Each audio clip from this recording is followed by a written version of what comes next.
Today we're making seed snails. Are these the coolest or what? So I just finished doing my onions. They look like this. I'll top these off with a little bit of soil on top, a little compost. And I left my seed packets on here just to remind me of what's in there. I've also labeled them. I've done cabbage here. And I thought I'd bring you along and show you how we do this. So you want to find some polyurethane.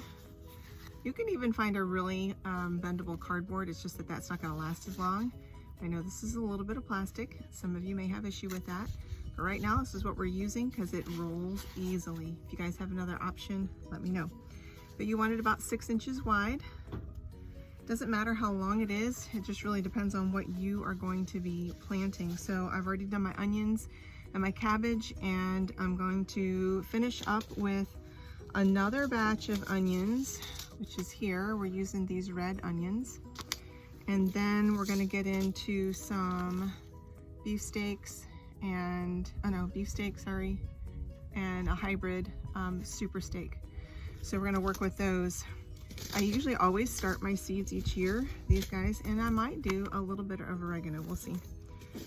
All right, so actually this is the last that I have for the seed snails. Then after that, I'm gonna move over to my little trays here for my tomatoes. A lot of people do their tomatoes in the seed snail, but I don't have any more of this plastic. So we're gonna go with this. We're gonna go with this one for these. So what I did was I just have a mixture of compost, a little bit of potting soil, and I'm gonna mix this up in here. I actually threw in some coffee grounds in my last one just because I had them around. And then you're gonna begin by dumping the soil right on top of your wrap. Make it out nice and flat. It's probably really not more than a 1/2 inch, if thick. And if it's too long, like mine is right here for my tray, I'm just using a tray to collect all the soil. We'll pull it this way. So I'm gonna pull out these red onions. This is the first time that I've done actual seed snails, so this should be really an interesting experiment for me. I'm always looking to cut time for seed starting and do something that actually cuts space as well. All right, so that took that much. I'm gonna move this down. I'm gonna start rolling this one. Add just a little bit of water. I made a little slurry out of some nettle and hen bit that was in the yard. All I did was stick it in some water. It's just been sitting there for a few days, and it creates kind of a nutrient dense, let me turn you guys around, a nutrient dense slurry. You can see here, right? So if you look at that water, how nice and brown it is. And then I'll just turn and feed all that to my chickens. We have so much of it in the garden right now. All right, now we're going to be putting our tomatoes into our small little greenhouses here. These are gonna go up in the house. These were gifted to me by a beautiful friend who brought these to one of our gatherings. So I'm just gonna go ahead and fill them up. These have little holes in the bottom. I'll show those to you in just a second. That can drain down into the white bucket. Okay.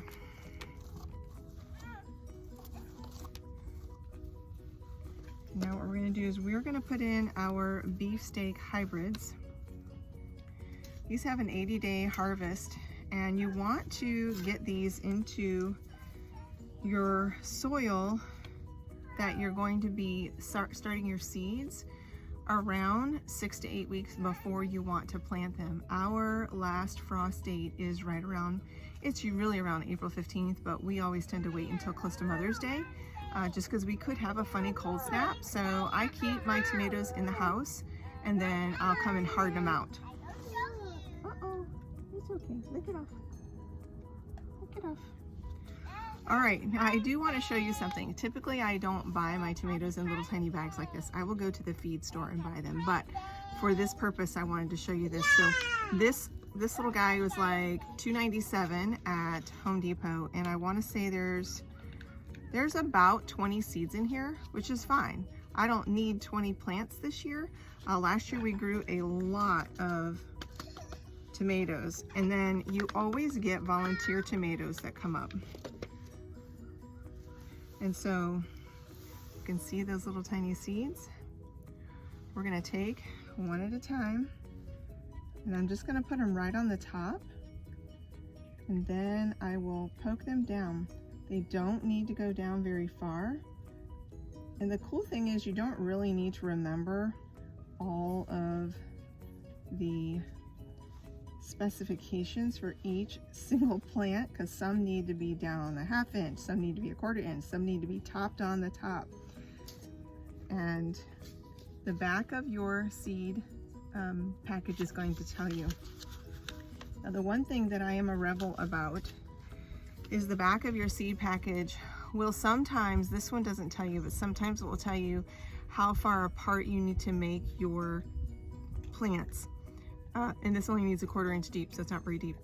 I intensive plant my plants, so I am a little bit of a rebel in that sense.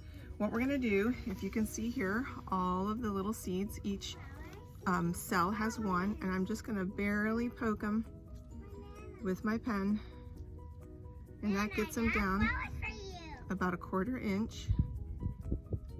And then I will just take a little bit more and sprinkle on top.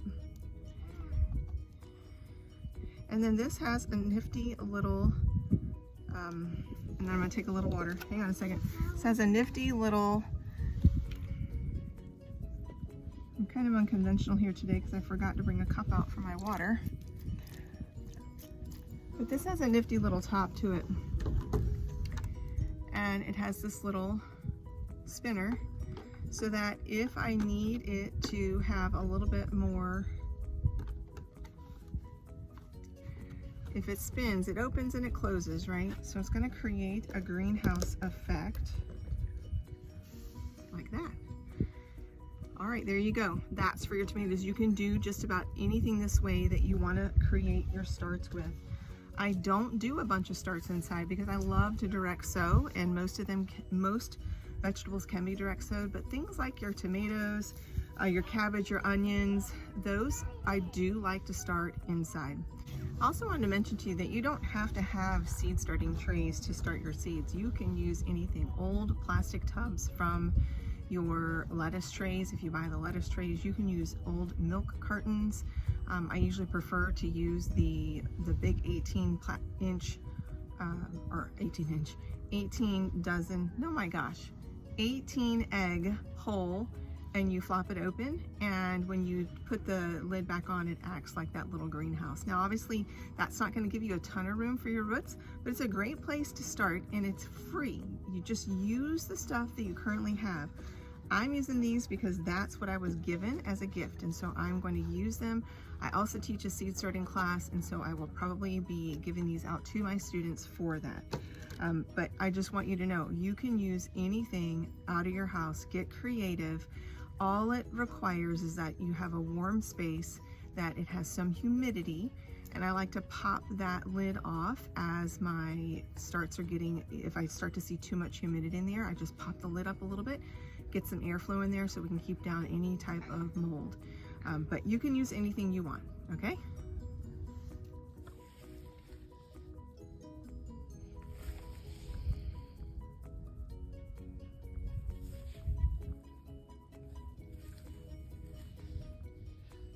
And then we add a little greenhouse effect with a dollar store shower cap. Again, this does not need to cost you hardly anything. So what I did was I brought it in the house. We have a big sunroom here, and you can see that it's down in my greenhouse. Everything is nice and tidy. All my rolls already, you can see the condensation. I don't know if you guys can see that coming into these.